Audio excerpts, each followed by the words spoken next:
You are welcome to yet another episode of HN What's Your Say? The #1 listening show where we discuss real important issues with real people like you. We are still featuring R Kelly. Real name, Robert Sylvester Kelly. Also known as the R&B King.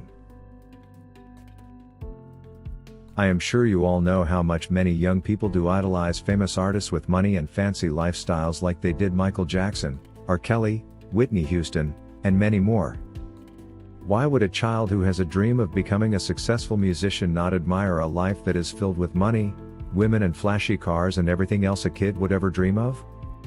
Not many would turn down an opportunity that is well packaged to look as though it can provide the long-awaited financial freedom, especially when they are also guaranteed the unlimited access to women, and fame as a bonus. Present such an opportunity, and the young lads will be flexing for it. However, little do these ambitious young stars know that these record labels are not necessarily what they claim to be. The reality being that they are simply illusions of opportunity intended to trap talented persons and exploit them to the core. It turns out the stories we hear about record labels ain't very far from the truth. It's true these companies do manipulate young stars a great deal, and even often profit off death of artists. While almost everyone has heard a rumor about this, no one seems to listen, and it will probably take someone uncovering the truth like I am doing today. So if you are an upcoming artist with big dreams, or a parent to a young boy or girl who wishes to join the music industry, please lend me your attention and listen to what I have to say. The first trap the record label will use to net young artists is to advance them money. If they find out there is a new talented artist on the block, they will sign you and pay you in advance in millions of dollars. It's never easy for anyone to refuse this kind of money, especially when they think they will not have to pay this money back. But before they know it, they have signed away the rights to anything they do. Whether it is the music they produce, the cloth brands they wear, who they can do music with, and even the things they can or cannot talk about. It's even worse when they get you to sign what is called a 360 degrees to mean an all-round contract. When an artist signs this, the record label has the rights to collect funds from anything musical the artist does, whether it's a music show or simple event like a birthday party you are called to sing at. There will always be a representative of your music label present to collect the bounty and pay you peanuts. If the label favors you so much, they will leave you with only 8 to 10% of the money you make. Some artists have signed for as low as 4%. Sounds almost like the bogus oil deal Africa's Equatorial Guinea president signed with the companies drilling it, at the expense of the poor population with almost no road to walk on. Once the artist has signed this contract, they are given millions of dollars. But because the record company controls almost everything about you, they even determine which studios will produce your music, and all this is paid for from your own money. As they make these payments on your behalf, your debt with the record company begins to accumulate.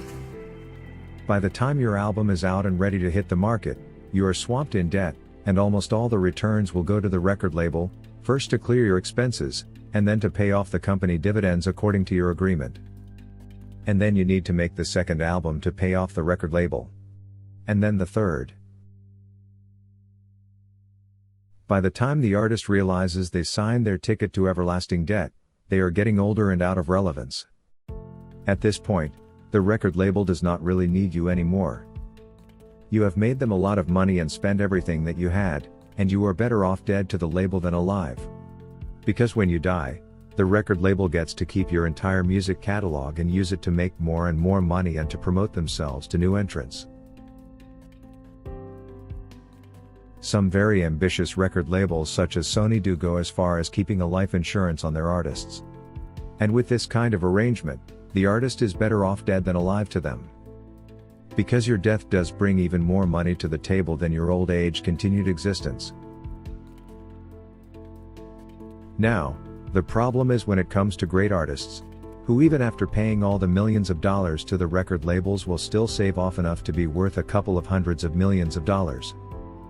This was characteristic of great artists such as Michael Jackson and now R. Kelly. To the record label, this creates a very big problem because such artists are usually hard to control. R. Kelly, for example, went as far as making his own songs outside the record label, and this was in a way bending the rules of the business.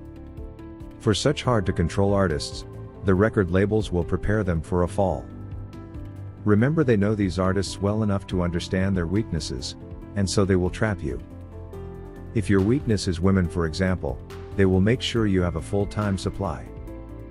They will even go as far as hiring people who will come to you like they care about you just to make you stumble. And once you fall into their trap, they've got you. At this point, their target is to serve you with endless lawsuits to make sure that you lose your crown and spend off all the millions you are left with. And if you are not lucky, you can end up losing everything, including your life. Remember, you are better off dead to them than alive. It's not a coincidence that Michael Jackson was right in the middle of his rift with Sony when his doctor remembered to inject him with a lethal dose. And how convenient it should have been for Sony to pay off his children with a $500 million compensation in exchange for his shares with the record giant. For a person who claimed to have owned half of Sony to be waived off with only $500 million. That surely was a rip-off. No wonder Michael was dealing with endless lawsuits when his doctor made the fateful decision. And now their new problem is R. Kelly. For the record, Sony has already won the biggest battle against the R&B singer, and that is making him broke with lawsuit after lawsuit. It's obvious that there are many artists out there who are living lives similar to R. Kelly's. Why aren't they in the same trouble as R. Kelly is going through? Why is the government suddenly interested in R. Kelly's case more than any other person's? An example is Jay-Z, who cannot be touched at this point in time. If they decide to take Jay-Z down, they will have to subject him to a decade of blackmail and make sure he loses all his money first. And thereafter the takedown can begin. In the end, Sony will get to keep R. Kelly's music catalog, and will pay off his family with a few $1 million, game over. And if anything happens to R. Kelly in prison, it will be worth an investigation by the FBI into Sony's possible involvement. So if you are a young ambitious musician looking to make it on a global scene, be careful while you choose which record label you want to be attached to. While some labels have slowly turned into loan sharks, others are out there to serve and help the artists they sign succeed.